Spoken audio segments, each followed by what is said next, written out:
এসেছে সব। তো ভাবলাম পড়াবো না, তারপর ভাবলাম যে না, ক্লাস 10 পড়ানো হয়নি, ঠিক করে পড়িয়ে দিই যতটা পারি। দেখো তোমাদের বেসিক্যালি মাথায় রাখবে যে এরপরে যেটা আমাদের প্রেসিডেন্ট শুরু হয়েছিল, প্রেসিডেন্টের আমি যা পড়িয়েছি সেগুলো তো জানোই। আজ আমরা পড়বো বেসিক্যালি পাওয়ার্স অ্যান্ড ফাংশনসগুলো। যারা আগে পড়েছো তারা ভালো, যারা নেট সেট পাস করার আগে পড়েছো তারা ভালো, পাস করে গেছো অসুবিধে নেই। এখন তো বুঝতেই পারছো, আজকে বোধহয় আনন্দবাজার পত্রিকাতেও একটা নোটিফিকেশন বেরিয়েছে যে ফেব্রুয়ারিতে আমাদের ডাব্লিউবি সেটের মানে কলেজ সার্ভিস কমিশনসের হচ্ছে চাকরির নোটিফিকেশন বের হতে পারে ইন্টারভিউয়ের জন্য। সো আমি যেমন বলেছিলাম যে জেনারেলি যেটা করে সেটা হচ্ছে যে ওয়েস্ট বেঙ্গল ডাব্লিউবি সেটটার রেজাল্ট বেরোনোর পরে ওরা ইন্টারভিউয়ের নোটিফিকেশনটা রিলিজ করে। সো জেনারেলি এটা ইলেকশনসের আগেই করে, তো এবারও ইলেকশনসের আগেই করছে। সো বুঝতেই পারছো ফেব্রুয়ারি মার্চ মাস নাগাদ বেরিয়ে যাবে, কিন্তু ইন্টারভিউটা যা বোঝা যাচ্ছে যে সেটা হয়তো পরেই হবে, ইলেকশনের পরেই হয়তো ইন্টারভিউ হবে, এই ধরনেরই কোনো প্ল্যান পরিকল্পনা সরকারের আছে। এখন সেই হিসেবে নিজেদেরকে পড়াশোনাটা আমাদের করতে হবে। এখন এখানে যেটা যারা পড়ে নিয়েছো আগে, এখন সিএসসির জন্য যদি প্রিপারেশন নাও তাহলে যেভাবে পড়তে হবে বেসিক্যালি সেটা হচ্ছে যে এবার শুধু আর ওই এমসিকিউ ভিত্তিক পড়াশোনাটা করবে ওই রকম মাথায় রাখলে হবে না। যেমন আজকের ক্লাসে আমি যেগুলো তোমাদের পড়াবো সেটা হচ্ছে এক্সিকিউটিভ পাওয়ার, লেজিসলেটিভ পাওয়ার, এই সমস্ত যে পাওয়ার ফাংশনস যেগুলো আছে প্রেসিডেন্টের। তো সেখানে বেসিক্যালি তোমাদেরকে একটা সিঙ্গেল হেডে 5টা করে সেন্টেন্স বা পয়েন্টস মনে রাখতে হবে। সো এই রকম বিষয়গুলোকে মাথায় রাখার জন্য তোমাদের পড়তে হবে। মানে এটা নয় যে তোমাকে 100% অ্যাকুরেট হতে হবে, লাইন বাই লাইন পড়তে হবে, মানে যারা নেট কোয়ালিফাই করে গেছো তাদের জন্য বলছি। কাজেই বেসিক জিনিসগুলো একটা দুটো করে ওয়ার্ড মনে রাখতে হবে শুধু। ইন্টারভিউ বোর্ডে তোমাকে এত সময় দেবে না, তোমাকে যদি বলে যে 5টা পাওয়ারের নাম বলো তো প্রেসিডেন্টের, তাহলে 5টাই পয়েন্ট তুমি বলবে, এবং সেটা দুটো একটা করে ওয়ার্ড মেনশন করে বলবে, লম্বা লম্বা লাইন নয়। ওরা শোনার ওদের ধৈর্য নেই এবং ওরা তাতে তোমাকে ইম্যাচিওর মনে করবে, এটা করা যাবে না। সো বেসিক্যালি তোমাকে যেটা করতে হবে, যারা নেট সেট কোয়ালিফাই করছো তার জন্য বলছি ইন্টারভিউয়ের প্রিপারেশনের জন্য, যে বেসিক্যালি তোমাদের তাহলে পয়েন্টগুলো শুধু পড়তে হবে, শব্দগুলো একটা দুটো করে ওয়ার্ড পড়তে হবে। আর যারা নেট সেট দেবে এখনও পাস করনি তাদের জন্য, বা জিআরএফ দেবে তাদের জন্য সেটা হচ্ছে যে যেটা বলা সেটা হচ্ছে যে ডিটেলসে পড়তে হবে। তো দেখো আমি যদিও পয়েন্টসগুলো আগে বলে দেবো, তারপরে অ্যানালিসিসটা করব। তো সেইভাবেই বোঝার চেষ্টা করো, দুটোতেই কাজে আসবে তোমাদের, ঠিক আছে? এবং তোমাদের এসএসসি যারা দেবে, যারা নেট সেট দেবে সকলের জন্যই এটা কাজে আসবে, এবং যারা ইন্টারভিউ দেবে কলেজ সার্ভিস কমিশনের সকলের জন্যই কিন্তু এটা কাজে আসবে। সো ভালো করে দেখো এখানে পাওয়ার অ্যান্ড ফাংশনসকে বেসিক্যালি বুঝে নাও। এখানে লক্ষ্মীকান্তের বই বলছে 7টা। তোমাকে যখন জিজ্ঞেস করবে যে পাওয়ার অ্যান্ড ফাংশনসের বলো তো কী কী পাওয়ার অ্যান্ড ফাংশনস আছে, তখন তোমার এই 7টা পয়েন্টস মনে রাখা উচিত, সব জানার দরকার নেই। যখনই তোমাকে বলবে যে রাষ্ট্রপতির 5টা পাওয়ারের নাম বলো তো কী কী তার পাওয়ার আছে বা ফাংশনস আছে, তো তখন তোমার এই 7টা হেড মনে রাখা উচিত: executive, legislative, financial, judicial, diplomatic, military আর হচ্ছে ইমার্জেন্সি। এই 7টা নাম মনে করে দাও সহজভাবে, নিজেদের মতো করে সাজিয়ে নাও, এখানে আগে পরের কোনো ব্যাপার নেই। তো লেজিসলেচার, এক্সিকিউটিভ, জুডিশিয়ারি, তিনটে তো আমরা জানি সরকারের ব্রাঞ্চ, তার তিনটে ক্ষেত্রেই তার পাওয়ার আছে। এমার্জেন্সি পাওয়ার আছে, মিলিটারি পাওয়ার আছে। তার সাউন্ড কম আসছে, বাকিদেরও তাই? স্যার আমার তো ঠিক আছে। আচ্ছা, না না ঠিক আছে। না না ঠিক আছে তো, একদম ঠিক আছে। ওকে, তাহলে তোমাদের হয়তো নেটওয়ার্কের ইস্যু হচ্ছে বা সাউন্ড লো আছে, দেখে নাও একটুখানি। সো এখন বেসিক্যালি যেটা বলার সেটা হচ্ছে যে তাহলে যে 7টা হেড তোমাদের বলতে হবে: লেজিসলেচার, এক্সিকিউটিভ, জুডিশিয়ারি। সরকারের 3টে ব্রাঞ্চ আছে আমরা জানি। সো সরকারের 3টে ব্রাঞ্চ মানে তুমি এক মানে মানে মানে কি বলবো, এক নিঃশ্বাসে 3টে নাম তো বলবেই অ্যাটলিস্ট, সব না জানা থাকলেও ঢোক গেলার আগে 3টে নাম বলে দাও। লেজিসলেচার, এক্সিকিউটিভ, জুডিশিয়ারি বলে দিলে তারপরে ধরে নাও এখানে এমার্জেন্সি পাওয়ার, তারপরে এখানে তার হচ্ছে মিলিটারি পাওয়ার, তারপরে হচ্ছে তার সেখানে ডিপ্লোম্যাটিক পাওয়ার। সো এইরকমভাবে তোমাদের জিনিসগুলো কিন্তু সিকোয়েন্সে বা নিজের মতো করে বলতে হবে। সো এবং ফিনান্সিয়াল পাওয়ার তো তারপরে তো আছেই। সো এইরকমভাবে জিনিসগুলো তোমাদেরকে কিন্তু প্রেজেন্ট করতে হবে। এবার যখন তোমরা 7টা হেড বলে দিলে, তখন যদি বলো তো যে এক্সিকিউটিভ পাওয়ারের মধ্যে কী কী পাওয়ার আছে, তো এক্সিকিউটিভ পাওয়ারের মধ্যে তখন তোমরা আবার হেডগুলোই বলবে, কী কী হেড আছে সেইগুলো বলবে। তো ইন্টারভিউয়ের বোর্ডের জন্য তোমাদের প্রিপারেশন হচ্ছে যে হেডগুলো বলে দেবে, আর যারা নেট সেট দেবে তারা ডিটেলসে বলবে, ডিটেলসে তোমাদের পড়তে হবে। তো কী কী আছে দেখো, হেডগুলো আগে বুঝে নাও, তাহলে মনে রাখাটাও সহজ হবে, ঠিক আছে? এমসিকিউ এর জন্য মনে রাখাটা সহজ হবে নেট সেট এবং এসএসসির স্টুডেন্টদের জন্য। সেটা হচ্ছে যে প্রথম এক্সিকিউটিভ পাওয়ার যদি বলো, তাহলে এখানে হচ্ছে যে তিনি হচ্ছেন নমিনাল হেড। তিনি আমরা জানি যে তিনি এক্সিকিউটিভ পাওয়ারের মধ্যে আমরা জানি যে তিনি হচ্ছেন এক্সিকিউটিভের নমিনাল হেড, এবং নমিনাল হেড হওয়ার কারণে তিনি রাষ্ট্রের হেড এবং রাষ্ট্রের হেড। হ্যাঁ আয় বল। এটা হচ্ছে তুই 8B থেকে রানীকুঠির অটোতে উঠবি। এটা রানীকুঠির অটোতে উঠে তুই গান্ধী গেটে নামবি। গান্ধী গেট কোনোভাবেই কিন্তু গান্ধী স্কুল নয়, গান্ধী স্কুলটা গান্ধী গেটের পরে, ঠিক আছে? তো শ্রীকৃষ্ণ জুয়েলারি ওয়ার্কশপ বলবি। আয়। সো যেটা তোমাদের তাহলে বলতে হবে সেটা হচ্ছে যে তিনি executive head, of course executive head, এবং তিনি নমিনাল হেড। নমিনাল হেড হলে বেসিক্যালি যেটা হবে সেটা হচ্ছে যে তিনি, তার নামে সমস্ত কাজ তার মানে পরিচালিত হয়। কারা পরিচালনা করে তার নামে যারা করে তারা হচ্ছে রিয়েল হেড। তারা তাহলে রিয়েল হেড আমরা জানি যে সেখানে হচ্ছে প্রধানমন্ত্রী, কাউন্সিল অফ মিনিস্টার, এবং তাদের মধ্যে একজন হেড হচ্ছেন প্রাইম মিনিস্টার। সো বেসিক্যালি তারাই রেসপন্সিবল থাকে সেই কাজগুলো করার জন্য। তাহলে তার রাষ্ট্রপতির প্রধান কাজটা কি? তার রাষ্ট্রপতির কাজটা হচ্ছে যে বিং আর এক্সিকিউটিভ পাওয়ারের মধ্যে হচ্ছে যাতে প্রধান কাজ হচ্ছে বেসিক্যালি বিং আর nominal head of the state. এটা একটা হতে পারে। তাহলে এখানে ফর্মালি বলে দিয়েছে, এখানে দেখো ওটাই বলা হয়েছে এক্সিকিউটিভ হেড তিনি হেন তেন। এরপরে যেটা বলা হয়েছে সেটা হচ্ছে যে তিনি সমস্ত রুলস রেগুলেশনস তৈরি করেন। তিনি রুলস রেগুলেশনস তৈরি করেন বেসিক্যালি কিসের না, এক্সিকিউটিভে যারা রিয়েল হেড তারা কি করে কাজ করবেন তার রুলসটা তিনি ডিসাইড করে দেন। এখন আমরা এটাও জানি যে তার সমস্ত কাজগুলোই হচ্ছে কিন্তু এক প্রকার কাইন্ড অফ হচ্ছে অ্যাডভাইজারি ওয়ার্ক, মানে রাষ্ট্রপতি যেটা করেন সেটা হচ্ছে তিনি প্রধানমন্ত্রীর অ্যাডভাইসে কাজ করেন। তাহলে এখানে মোটামুটি বুঝে নাও যে সেই অ্যাডভাইসটাও মানে রুলসগুলো কী হবে সেটাও এক প্রকার কিন্তু প্রধানমন্ত্রীর নির্দেশেই সেগুলো কিন্তু তৈরি হয়। বাট তারপরেও আমরা জানি যে ঠিক আছে মোটামুটিভাবে তিনি যেহেতু তার ফাইনাল অথরিটি হিসেবে তার যে সিগনেচারটা খুব প্রয়োজনীয় হয়ে পড়ে। সো আমরা দেখতে পাবো যে ওই এক্সিকিউটিভের যা কিছু রুলস রেগুলেশনস আছে, যে কাজগুলো কীভাবে হবে এক্সিকিউটিভ ব্রাঞ্চের, তো তার জন্য রুলস রেগুলেশনস ম্যানার্স যা কিছু আছে তিনি কিন্তু সেগুলো ডিসাইড করে দেন, ঠিক আছে? প্রসেসগুলো বিশেষ করে তিনি ডিসাইড করে দেন, বিশেষ করে বলতে পারো ম্যানার শব্দটা, ঠিক আছে? তো এগুলো আমরা দেখতে পাচ্ছি। থার্ড যেটা বলতে পারো তোমরা সেটা হচ্ছে যে তিনি এখানে আমরা দেখতে পাচ্ছি যে মিনিস্টার্সদের জন্য যে তাদের যে কাজ, বেসিক্যালি তাদের যেটাকে আমরা বলি বিজনেস, তো কাজটাকে এখানে প্রফেশনাল শব্দে বলা হচ্ছে বিজনেস। তো তাদের জন্য বিজনেস, সেই বিজনেসগুলো বেসিক্যালি তিনি অ্যালোকেট করেন এবং এখানে মোটামুটি আমরা দেখতে পাবো সেই বিজনেসের যে ট্রানজ্যাকশনসগুলো হয়ে থাকে সেগুলোর জন্যও আর কি, যেগুলো যাতে স্মুথলি হতে পারে তার জন্য আমরা দেখতে পাচ্ছি যে তিনি রুলস রেগুলেশনস তৈরি করেন। এটাও তার কাজের মধ্যে চলে আসে। ফোর্থ যেটা এখানে তোমরা বলতে পারো সেটা হচ্ছে যে তিনি এখানে প্রাইম মিনিস্টার্স এবং অন্যান্য যে মিনিস্টার্স আছেন তো তাদেরকে কিন্তু তিনি কি করেন, তাদেরকে কিন্তু তিনি অ্যাপয়েন্ট করে থাকেন, ঠিক আছে? তাদেরকে তিনি প্রপার শব্দটা ভালো করে দেখবে, উল্টোপাল্টা শব্দ ব্যবহার করবে না, অ্যাপয়েন্ট করে থাকেন। রিক্রুটমেন্ট বা নমিনেটেড বা ওই ধরনের কোনো শব্দ নয়, অ্যাপয়েন্ট, ভালো করে নিয়োগ করে থাকেন। জেনারেলি আমরা জানি যে তিনি সবার প্রথমে প্রাইম মিনিস্টার্সকে করে থাকেন, তারপরে প্রাইম মিনিস্টারের অ্যাডভাইস অনুসারে তিনি বাকি যে মিনিস্টার্স তাদেরকে তিনি করে থাকেন, বাকি সাধারণ যারা সদস্য তাদেরকে এখানে তিনি মেম্বার্স হিসেবে বা মিনিস্টার্স হিসেবে তিনি কিন্তু শপথ বাক্য পাঠ করিয়ে থাকেন। সো এইরকমভাবে আমরা দেখতে পাবো যে তিনি মিনিস্টার্সকে বা ওই কাউন্সিল অফ মিনিস্টারের যে বডিটা সেই বডিটাকে তিনি অ্যাপয়েন্ট করেন, এবং এই বডিটা বেসিক্যালি বা পার্টিকুলার কোনো একজন মিনিস্টার্স বেসিক্যালি রাষ্ট্রপতির যে সৎ ইচ্ছা বা বলতে পারো যে তার যে দয়া দাক্ষিণ্য সেইটার উপরেই নির্ভরশীল থাকে, অর্থাৎ তার কাজের মেয়াদটা। অর্থাৎ এটাকে বলা হচ্ছে এখানে প্রপার এই শব্দটাকে বলা হচ্ছে প্লেজার। তো একজন মন্ত্রীর কতদিনের মেয়াদ হবে সেটা কিন্তু রাষ্ট্রপতির প্লেজারের উপর নির্ভর করে, তার হচ্ছে পছন্দের উপর নির্ভর করে। যদিও আমরা এটাও আবার জানি যে তার পছন্দটা তার কিন্তু এখানে একটা ডিসক্রিশনারি পাওয়ার্স নয়, মানে স্বেচ্ছাধীন কোনো ক্ষমতা নয়। এইটাকে বলা হচ্ছে তার যে প্রধানমন্ত্রীর অ্যাডভাইস অনুসারেই তিনি এই প্লেজারটা উপভোগ করে থাকেন। তিনি নিজে ওই প্লেজারটা রাষ্ট্রপতির অ্যাডভাইস অনুসারেই কিন্তু উপভোগ করে থাকেন। সো এটাও মাথায় রাখতে হবে। এরপরে যেটা বলা হচ্ছে সেটা হচ্ছে যে তিনি হচ্ছেন অ্যাটর্নি জেনারেল। তোমাদের বলেছিলাম যে যখন ইউনিয়ন এক্সিকিউটিভের কথা বলবে, ইউনিয়ন যখনই তোমাদের এক্সিকিউটিভের কথা বলবে তখন তার আমব্রেলায় অ্যাটর্নি জেনারেলের পোস্টটাও কিন্তু চলে আসে, শুরুতেই ক্লাসে বলে দিয়েছিলাম।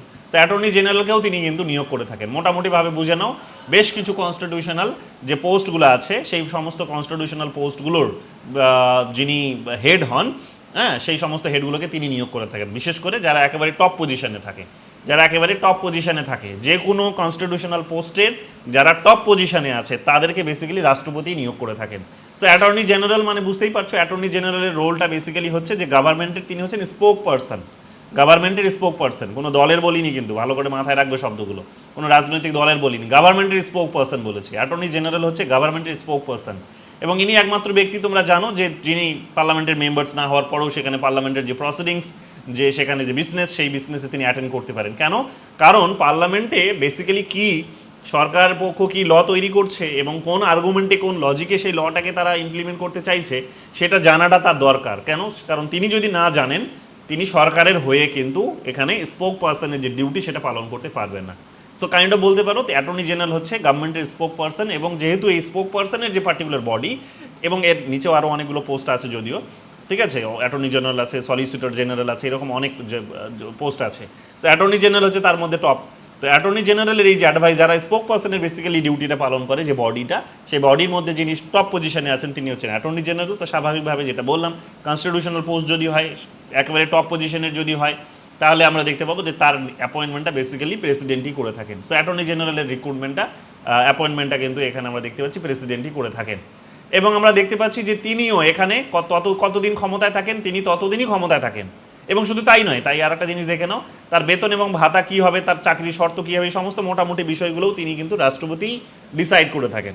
এখন রাষ্ট্রপতি মানে রাষ্ট্রপতির এটাও কিন্তু কোনো ডিসক্রিশনারি পাওয়ার্স নয়। আমরা জানি যে বেসিক্যালি নতুন গভর্নমেন্ট যখন ফর্মস হচ্ছে, তখন সেই গভর্নমেন্টের কী পলিসি হবে, প্রোগ্রামস হবে, তাদেরকে আইডিওলজি হবে, সেটার উপর বেস করে তারা ল তৈরি করবে, ল ফ্রেম করবে। সেগুলোকে বেসিক্যালি জনসমক্ষে তুলে ধরার দায়িত্বটা হচ্ছে অ্যাটর্নি জেনারেল। এখন আমরা জানি এটা যে এই কারণে সরকার বদলে গেলে আইডিওলজি বদলে যেতে পারে, তাদের পলিসি প্রোগ্রামস বদলে যেতে পারে। এই কারণে হয় কি, যে এনার পোস্টটা বেসিক্যালি রাষ্ট্রপতির উপরেই সম্পূর্ণ রকমভাবে নির্ভর থাকে। রাষ্ট্রপতির মানে এটার কোনো ফিক্স কোনো টার্ম নেই, মানে 5 বছর 10 বছর 6 বছরের কোনো টার্ম নেই। অন্যান্য পোস্টগুলোর যেমন টার্ম আছে, এনার কিন্তু কোনো 5 বছর 6 বছরের কোনো টার্ম নেই। বেসিক্যালি এনার টার্মটা হচ্ছে বা টেনিয়ারটা হচ্ছে যে ওই পার্টিকুলার সরকার যতদিন ক্ষমতায় থাকবে ততদিনই ইনি ক্ষমতায় থাকবেন। সরকার রিজাইন করে গেলে, সরকার ভেঙে গেলে, সরকার পড়ে গেলে, ঠিক আছে, বেসিক্যালি কী হবে যে ইনিও বদলে যেতে পারেন, ঠিক আছে, ইনিও বদলে যেতে পারেন। এটা কিন্তু একটা সাধারণ নিয়ম। এবার সরকার দেখা গেল কি, যে দেশে নির্বাচন হচ্ছে না কিন্তু সরকার বদল হতেই পারে। কখন হতে পারে না, ধরো একটা রাজনীতি, যেমন তোমরা ব্রিটেনে দেখলে যে কনজারভেটিভ পার্টির 3 জন প্রধানমন্ত্রী তোমরা দেখতে পেলে, বা 4 জন প্রধানমন্ত্রী দেখতে পেলে পরপর। সো দেখবে ওই রাজনৈতিক দলটাই কিন্তু মেজরিটি আছে, মানে ইলেকশনস হচ্ছে না, কিন্তু ওই রাজনৈতিক দলটারই বিভিন্ন ব্যক্তিরা প্রধানমন্ত্রী হচ্ছেন, এবং ওই প্রধানমন্ত্রী তার নিজের যে মন্ত্রী পরিষদ সেটাকে নিজের মতো করে সাজিয়ে নিচ্ছেন। এবং ওই কারণে আগের যারা মিনিস্টার্স, আগের প্রধানমন্ত্রীর আমলে যারা মন্ত্রীর পদ পেয়েছিল, নতুন যিনি প্রধানমন্ত্রী হলেন তার আমলে বাকিরা ওই আগের মন্ত্রীরা কন্টিনিউ করতে পারছে না। নতুন জন প্রধানমন্ত্রী হওয়ার সঙ্গে সঙ্গে তিনি নতুন মেম্বার্সদেরকে নিজের মতো করে পছন্দের লোকগুলোকে মন্ত্রীর পদে বসাচ্ছে। সো এই একই রকমভাবে তোমরা দেখবে অ্যাটর্নি জেনারেলের পোস্টটাও কিন্তু সেই রকমই, যে অ্যাটর্নি জেনারেল বেসিক্যালি যেটা হয় সেটা হচ্ছে যে যেমনি সরকার বদলে গেল তেমনি দেখবে কি হয়ে যায় না, দেখবে তোমরা অ্যাটর্নি জেনারেলও কিন্তু বদলে যায়। এক একজনের এক এক রকমের আইডিওলজি থাকে, স্টাইল থাকে কাজ করার। সো তারা চায় না যে সেই স্টাইলের সাথে কেউ, মানে কারো অ্যাটর্নি জেনারেলের যে আইডিয়া বা আইডিওলজি বা তার যে আর্গুমেন্ট সেগুলো কন্ট্রাডিক্ট করুক। তো তারা সিমিলার আর্গুমেন্ট চায় বলে তারা নিজেদের লোককে, পছন্দের লোককে অ্যাটর্নি জেনারেল হিসেবে রাষ্ট্রপতিকে দিয়ে অ্যাপয়েন্ট করিয়ে থাকে। এটা হচ্ছে একটা সাধারণ নিয়ম। এরপরে যেটা পাবে তোমরা সেটা হচ্ছে ভারতের যেগুলো বললাম, যে বড় বড় যেগুলো টপ লেভেলের যেগুলো পোস্ট আছে, এবং তার যে মানে সরকারের যতগুলো সাংবিধানিক বডি আছে বিশেষ করে, এবং তার মধ্যে যেগুলো হচ্ছে বিশেষ করে ইউনিয়ন বা রাজ্যের যেগুলো একেবারে টপ লেভেলের, তাদের বেসিক্যালি কী করে, তাদের যিনি মানে টপ লেভেলের যারা হচ্ছে মানে বিউরোক্র্যাটস বা বলতে পারো যারা হচ্ছে পোস্ট হোল্ড করার মতো যারা ব্যক্তিত্ব, তাদের অ্যাপয়েন্টমেন্টটা রাষ্ট্রপতিই করে। সো এখানে তাহলে তোমরা দেখতে পাবে যে CAG, comptroller and auditor general, যাকে আমরা বাংলায় বলি মহাগণনা ও নিয়ন্ত্রক পরীক্ষক, তাই না? মহাগণনা নিয়ন্ত্রক পরীক্ষকের কাজটা হচ্ছে যে সরকারের যা কিছু এক্সপেন্ডিচার আছে সেগুলোকে হচ্ছে তার হিসাবপত্রগুলো ঠিকঠাক করে মিলিয়ে নেওয়া, যে সরকার যেটা এস্টিমেট করেছিল এবং যেটা এক্সপেন্ডিচার করেছে তার মধ্যে কোনো সিমিলারিটিস আছে কি নেই, এবং সেটা জাস্ট মেলাতেই পারে, দোষের কিছু নেই সেখানে সিমিলারিটি না থাকলেও, কিন্তু কোথাও কোনো মিসক্যালকুলেশনস করেছে কিনা, কোথাও কোনো সেখানে দুর্নীতি হয়েছে কিনা, সেইখানে কোথাও কোনো হিসাবের গণ্ডগোল হয়েছে কিনা, সেইটা বেসিক্যালি সেই মিসক্যালকুলেশনসগুলোকে ধরাটা হচ্ছে এনার কাজ, হিসাবটাকে এই কারণে পরীক্ষা করাটা হচ্ছে এনার কাজ। সো এটা একবারে টপ লেভেলের পোস্ট, বুঝতেই পারছো, কনস্টিটিউশনাল পোস্ট। তো স্বাভাবিকভাবে এই পোস্টটাতে রাষ্ট্রপতি এনাকে কিন্তু নিয়োগ করে থাকেন। এছাড়াও তোমরা জানো যে ইলেকশনস কমিশন আমাদের ডেমোক্রেসিকে রক্ষা করার একটা বড় বডি, যাদের কাছে ডেমোক্রেসির হচ্ছে বলতে পারো যে মেনটেন করার, ডেমোক্রেসিকে কাল্টিভেট করার, ডেমোক্রেসিকে প্রমোট করার, ডেভেলপ করার সোল রেসপন্সিবিলিটি যাকে দেওয়া হয়েছে সেটা হচ্ছে ইলেকশনস কমিশন। সো ইলেকশনস কমিশনের মধ্যে আমরা জানি যে ইলেকশনস কমিশনার একজন চিফ ইলেকশনস কমিশনার আছেন, এবং এখন এই মুহূর্তে আমরা জানি যে আরও 2 জন তার সাথে সাথে আছেন। সো 3 জনকেই এখানে কিন্তু রাষ্ট্রপতি নিয়োগ করে থাকে। এছাড়া আমরা জানি ইউনিয়ন পাবলিক সার্ভিস কমিশন, যারা ওই দেখবে অল ইন্ডিয়া সার্ভিসে যেগুলো রিক্রুটমেন্টগুলো করে থাকে, যেমন আইএস, আইপিএস, ঠিক আছে, তারপর ইন্ডিয়ান ফরেস্ট সার্ভিস, এগুলো হচ্ছে কি, এগুলো হচ্ছে আমাদের অল ইন্ডিয়া সার্ভিস। তো এই অল ইন্ডিয়া সার্ভিসগুলোর যে রিক্রুটমেন্টগুলো সেগুলো তোমরা জানো যে union public service commissions basically করে থাকে। সো এনার যেই যে কমিশনসটা, কমিশনের বিভিন্ন যে মেম্বার্স এবং এদের যে চেয়ারম্যান, তাদেরকেও কিন্তু তিনি নিয়োগ করে থাকেন, রাষ্ট্রপতি নিয়োগ করে থাকেন। এছাড়াও আমরা জানি রাজ্যগুলোর যিনি একেবারে টপ লেভেলের যিনি ব্যক্তিত্ব, যে হেড, এবার রাজ্যের যিনি একে নমিনাল, যাকে আমরা হেড বলি, তো সেই রাজ্যের নমিনাল হেড মানে গভর্নর। তো গভর্নরকেও কিন্তু তিনি নিয়োগ করে থাকেন, কে না রাষ্ট্রপতি নিয়োগ করে থাকেন। এবং গভর্নরেরও আমরা জানি যে 5 বছরের একটা মেয়াদ আছে যদিও, কিন্তু তারপরও আমরা জানি যে যে কোনো সময় চাইলে এনাকে কিন্তু সরিয়ে দিতেই পারে। নামমাত্র একটা 5 বছরের মেয়াদ আছে, বাট চাইলে যে কোনো সময় এনাকে সরিয়ে দিতেই পারে। এটা গভর্নর নিয়ে যখন পড়বো আমরা তখন এগুলো ডিটেলসে বলবো। এছাড়াও আমরা জানি যে বিভিন্ন যে কমিটি কমিশনসগুলো বিভিন্ন সময় হয়, যেগুলো কোনো বডির আন্ডারে নয়, বডির বাইরে বিভিন্ন যে কমিটিগুলো হয়, কমিটি কমিশনসগুলো আছে, যেমন ফিনান্স কমিশনস আছে। ঠিক এরকমভাবে আরও অনেকগুলো কমিটি আছে, কমিশন আছে। সেই সমস্ত কমিশনসগুলোর যারা চেয়ারম্যান হন বেসিক্যালি আমরা জানি যে এদেরকে কে নিয়োগ করে থাকেন, প্রেসিডেন্টই কিন্তু এদেরকে নিয়োগ করে থাকেন। সো ফিনান্স কমিশন তার মধ্যে একটা গুরুত্বপূর্ণ একটা বডি। সো এটা আমাদেরকে ভালো করে মনে রাখতে হবে। তাহলে CAG, elections commissions, union public service commissions, finance commissions, এদের যারা হেড হন বেসিক্যালি বা এদের যারা মেম্বার্স হন বেসিক্যালি এদেরকে রাষ্ট্রপতি নিয়োগ করে থাকেন। ঠিক আছে, তো এগুলো আমাদেরকে সহজভাবে মনে রাখতে হবে। এরপরে আমরা জানি যেটা রাষ্ট্রপতি বেসিক্যালি তিনি কি করতে পারেন, যে তিনি এটাতে তার খানিকটা ডিসক্রিশনারি পাওয়ার্স আছে, স্বেচ্ছাধীন ক্ষমতা আছে। সেটা হচ্ছে যে তিনি চাইলেই যে মন্ত্রী পরিষদ, কাউন্সিল অফ মিনিস্টার্স যেটা আছে, সেই কাউন্সিল অফ মিনিস্টারের কাছে তিনি কি করতে পারেন, কোনো তাদের কাজের বা কোনো ডিসিশনের বেসিক্যালি রিপোর্ট চাইতে পারেন, কোনো ইনফরমেশন চাইতে পারেন। এবং এখানে তার একটা স্বেচ্ছাধীন ক্ষমতা তাকে দেওয়া হয়েছে। ঠিক আছে, স্বেচ্ছাধীন ক্ষমতা দেওয়া হয়েছে। সো তিনি চাইলে কি করতে পারেন, এবং অফকোর্স তিনি ওই কাউন্সিল অফ মিনিস্টারের পার্টিকুলার কোনো মিনিস্ট্রিকেও এটা ইনফর্ম করতে পারেন, আবার তিনি প্রাইম মিনিস্টারের কাছেও এই রিপোর্টটা চাইতে পারেন। জেনারেলি তিনি এখানে চেঞ্জ সিস্টেমেই বেসিক্যালি এটা করে থাকেন। তো সবার প্রথমে তিনি প্রাইম মিনিস্টারকে এটাকে ইনফর্ম করেন। প্রাইম মিনিস্টার পার্টিকুলার কোনো যদি মানে রাষ্ট্রপতি যদি পার্টিকুলার কোনো মিনিস্ট্রির যদি ডেটা বা রিপোর্ট চান, তাহলে বেসিক্যালি প্রাইম মিনিস্টার সেই মিনিস্ট্রির রিপোর্টগুলো হচ্ছে রাষ্ট্রপতির কাছে পৌঁছে দেন। সো এটা এক প্রকার ডিসক্রিশনারি পাওয়ার্স তার কিন্তু আছে, এটা তিনি করতে পারেন। এখানে যদি ওই শব্দটার মেনশন হয়নি, অন্য জায়গায় স্বেচ্ছাধীন ক্ষমতাগুলো যেখানে মেনশন করা হয়েছে সেখানে তোমরা পাবে। এরপরে আমরা জানি যে সেটা হচ্ছে যে তিনি প্রাইম মিনিস্টার্স বেসিক্যালি প্রাইম মিনিস্টারের কাছে বিভিন্ন রিপোর্টসও তিনি কিন্তু চাইতে পারেন। যেমন রিপোর্টস বেসিক্যালি প্রাইম মিনিস্টারের কাছে রিপোর্ট চেয়েছেন, এবং প্রাইম মিনিস্টার সেই রিপোর্টসগুলো তার কাছে সাবমিট করেন। তো এইরকমভাবে আমরা দেখতে পাচ্ছি যে পুরো যে এক্সিকিউটিভ যেগুলো যারা ফাংশনস করছে, দেশটাকে যারা যে আইন মেনে যারা শাসন করার কাজটা করছে, দেশটাকে যারা আইন মেনে শাসন করার কাজটা করছে, তো সেই শাসন করা বডিগুলোর যারা বিভিন্ন মেম্বার্স এবং যারা হেড, তাদের উপর এনার একটা ছড়ি ঘোরানোর একটা বলতে পারো একটা ক্ষমতা আছে। তো যেহেতু শাসন করার দায়িত্বটা বা আইনকে ইমপ্লিমেন্ট করার দায়িত্বটা যাদেরকে দেওয়া হয়েছে তাদের উপর ইনি ছড়ি ঘোরাতে পারছেন, তাই এনার ফাংশনসটা হচ্ছে এক প্রকার এক প্রশাসনিক কাজ, তাই না? অর্থাৎ যারা প্রশাসনিক কাজগুলো করছেন তাদের উপর যেহেতু ইনি ছড়ি ঘোরাতে পারছেন, তাই এটা এনার হয়ে যাচ্ছে এক প্রকার কি প্রশাসনিক কাজ। সো এইরকমভাবে তিনি প্রশাসনকে বলতে পারো ইন্টারফেয়ার করে থাকেন, প্রশাসনে বলতে পারো তিনি ইন্টারফেয়ার করে থাকেন প্রশাসনকে সমস্ত কিছু। হ্যাঁ, আমার বোন আছে। হ্যাঁ হ্যাঁ হ্যাঁ। সো এইটা কিন্তু আমরা দেখতে পাচ্ছি। এরপরে আমরা কি পাবো, এরপরে আমরা দেখতে পাচ্ছি যে তিনি এরপরে আমরা বেসিক্যালি যেটা দেখতে পাচ্ছি সেটা হচ্ছে যে এসসি এসটি কমিশনস, ঠিক আছে, ব্যাকওয়ার্ড কমিশনসও যেগুলো আছে, মহিলা কমিশনসও আছে। তোমাদের কিছুক্ষণ আগেই বললাম যে বিভিন্ন কমিশনস যেগুলো আছে, তো সেই কমিশনসগুলোরও যে বিভিন্ন যে রিপোর্টসগুলো, ঠিক আছে, তাদের রিপোর্টসগুলো তিনি কিন্তু এখানে মানে কি বলবো, কমিশনসকে তিনি এখানে অ্যাপয়েন্ট করতে পারেন বেসিক্যালি, এবং তাদের যারা চেয়ারম্যান হন তাদেরকেও তিনি অ্যাপয়েন্ট করে থাকেন। এগুলো মাথায় রেখো, ঠিক আছে, এবং রিপোর্টসগুলো তার কাছেও কিন্তু এক প্রকার গিয়ে থাকে অনেক সময়, ঠিক আছে, এগুলোও মাথায় রেখো। যদিও সরাসরি কিছু কিছু ক্ষেত্রে আবার দেখবে, অনেকগুলো কমিশন আছে তাদের রিপোর্ট সরাসরি আবার দেখবে, বা কমিটি আছে বা বডি আছে তাদের রিপোর্ট পার্লামেন্টেও যায়। বাট এই ক্ষেত্রে যেটা বোঝাতে চাইছে সেটা হচ্ছে যে তিনি কমিশন অ্যাপয়েন্ট করতে পারেন কোনো ক্ষেত্রে, হয়তো কোনো এসসি এসটি ওবিসিদের নিয়ে কোনো হয়তো ইস্যু তৈরি হয়েছে, কোনো সমস্যা তৈরি হয়েছে, তাহলে একটা কমিশন তিনি সেট আপ করতে পারেন এবং সেই কমিশনস বেসিক্যালি তার কাছে রিপোর্টগুলো হয়তো জমা করতে পারে। তো এগুলো হতে পারে। বাট ইন জেনারেল আমরা জানি আমাদের দেশে already SC ST OBC commissions আছে, মহিলা কমিশন আছে, চিলড্রেন কমিশন আছে, এই সমস্ত কমিশনসগুলো, এবং মাইনরিটি কমিশনসও আছে। এই কমিশনসগুলোর যারা হচ্ছে হেড হন তাদেরকে তিনি অ্যাপয়েন্ট করে থাকেন। রাষ্ট্রপতিরই অবশ্যই অ্যাডভাইস থাকে সেখানে। সো এগুলো তোমরা মাথায় রেখো। এরপরে যেটা বলার সেটা হচ্ছে ইন্টারস্টেট যে সমস্ত কোঅপারেশনসের জন্য যে সমস্ত কাউন্সিলসগুলো তৈরি হয় বা যে বডিগুলো তৈরি হয় ইন্টারস্টেট, তো তো স্বাভাবিকভাবে সেটার একেবারে লজিক বলছে যে দুটো রাজ্যের মধ্যে যদি দ্বন্দ্ব তৈরি হয় বা কোনো কিছু নিয়ে যদি সমঝোতা করতে হয়, তাহলে তো মাঝখানে তো তাদের থেকে সুপিরিয়র পজিশনে যিনি আছেন তাকেই তো ইন্টারফেয়ারটা করতে হবে। তো স্বাভাবিকভাবে বুঝতেই পারছো যে ইন্টারস্টেট কাউন্সিল বলো, কোঅপারেশনস বলো, যা কিছু হবে, যখন ইন্টারস্টেটের প্রসঙ্গ আসবে তখনই দেখবে এক প্রকার লজিক্যালি একটা সেন্স তৈরি হয়ে যায় যে রাষ্ট্রপতিরই সেখানে কিন্তু অ্যাপয়েন্টমেন্টের পাওয়ার থাকবে বা ইন্টারফেয়ার করার খানিকটা পাওয়ার থাকবে।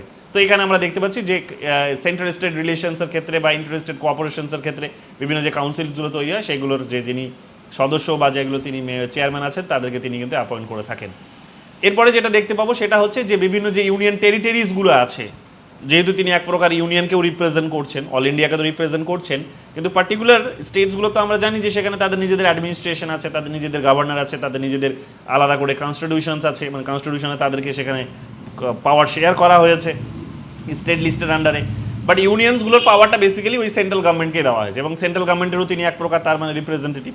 তো রিপ্রেজেন্টেটিভ হওয়ার কারণে আমরা বা হেড হওয়ার কারণে আমরা দেখতে পাচ্ছি যে সমস্ত রাজ্যগুলিতে, এই কেন্দ্রশাসিত অঞ্চলগুলিতে দেখবে তোমরা লেফটেন্যান্ট যে গভর্নর থাকে না, তো সেখানে তিনি নিজের মতো করে অ্যাডমিনিস্ট্রেটর বসিয়ে নিজের মতো করে তাদেরকে নিয়োগ করেন এবং তাদেরকে নিয়োগ করার মধ্য দিয়ে বেসিক্যালি পুরো ওই ইউনিয়ন টেরিটরিজ যেটা আছে সেটাকে কন্ট্রোলে রাখার চেষ্টা করেন। So this comes under the functions of executive power of president.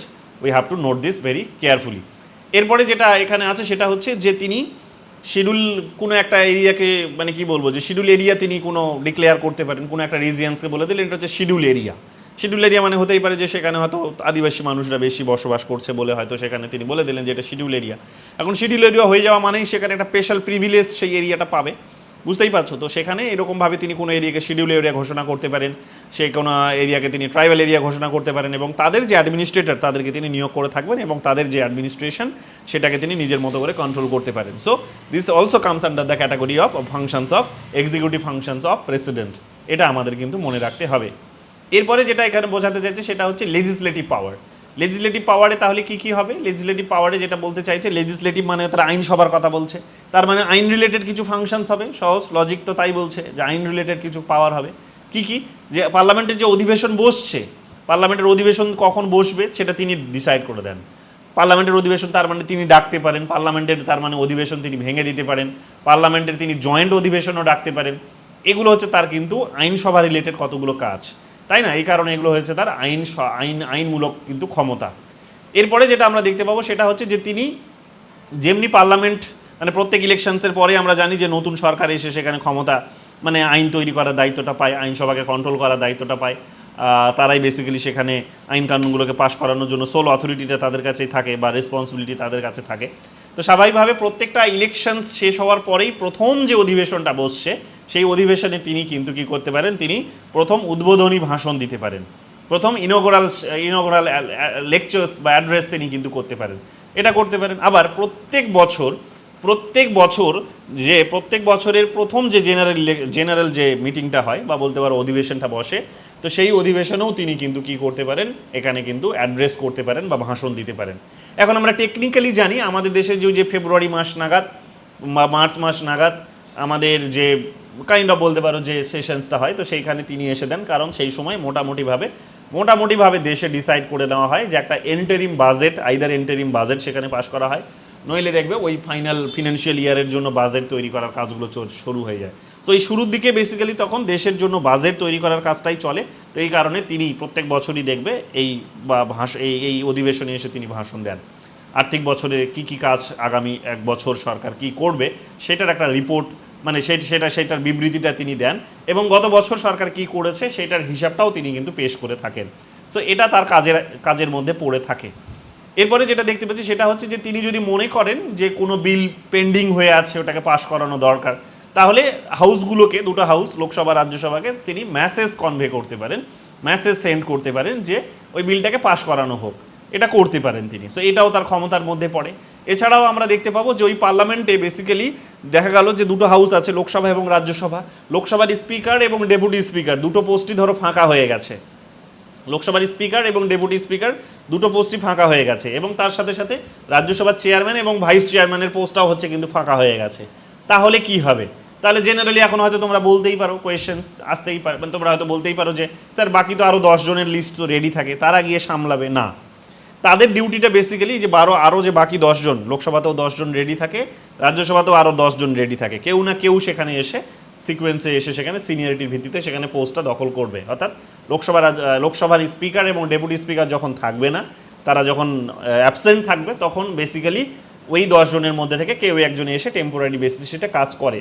কিন্তু এটা টেম্পোরারি বেসিসেই হতে পারে যে লোকসভা এবং রাজ্যসভার যারা স্পিকার এবং চেয়ারম্যান আছেন, অর্থাৎ যারা প্রিসাইড করে, পার্মানেন্ট প্রিসাইডিং অফিসার যারা, তারা ধরো টেম্পোরারি বেসিসে নেই, হয়তো ধরো কোথাও বিয়ে খেতে গেছে, হয়তো ধরো কোথাও ব্যস্ত আছেন ফ্যামিলি কাজে, নিজের কোনো শারীরিক অসুস্থতা হয়েছে, অন্য কোনো হয়তো তিনি বিজনেসের কাজে হয়তো দেশের বাইরে গেছেন বা অন্য রাজ্যে গেছেন, কিন্তু তিনি পোস্টটা হোল্ড করছেন, কিংবা মারাও গেছেন। সো এগুলো যদি না হয়, মানে কি বলবো, যে মারা যায়নি কিন্তু তিনি পোস্টে আছেন বা রিজাইনও করেননি, তিনি কিন্তু পোস্টটা হোল্ড করে আছেন, তাহলে কি হতে পারে? তাহলে এখানে দেখা যাবে যে ওই 10 জনের মধ্যে থেকে কেউ একজন এসে সামলাবেন।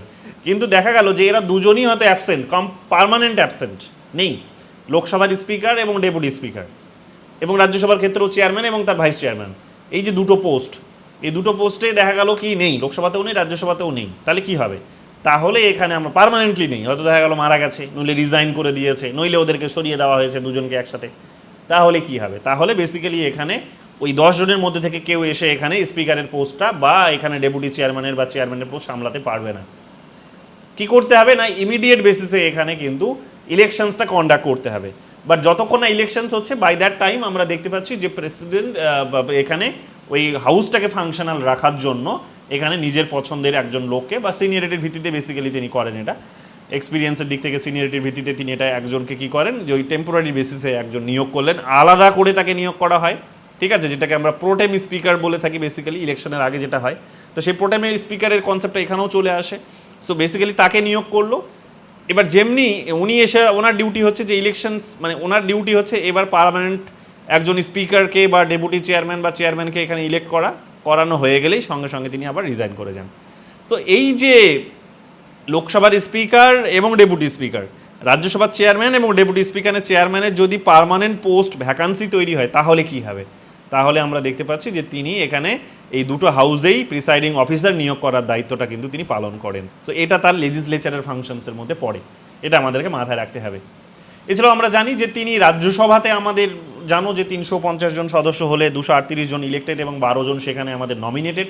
তো সেই 12 জন আমাদের নমিনেটেড যে মেম্বার্স রাজ্যসভাতে, যারা হচ্ছে বিভিন্ন ফিল্ড থেকে আসেন, বিশেষ করে তোমরা জানো literature, science, art, social service, এখন তো ক্রিকেট থেকেও আসে, ফিল্ম ইন্ডাস্ট্রি থেকেও আসছে, ইন জেনারেল ইন্ডাস্ট্রিজগুলো থেকে আসছে, এই সমস্ত পার্টিকুলার বিভিন্ন খ্যাতনামা যে সমস্ত বলতে পারো যে সমস্ত ফিল্ড, সেই ফিল্ডগুলোতে যারা হচ্ছে খুব এক্সিলেন্স দিয়েছেন, তাদের খুব বড় কোনো হয়তো সেখানে তারা মানে কি বলবো যে একটা দায়িত্ব পালন করেছেন, এবং তার জন্য তিনি বা বলতে পারো যে ফিল্ডটাকে একটা অন্য লেভেলে নিয়ে গেছেন বা একটা অ্যানাদার লেভেলে নিয়ে গেছেন।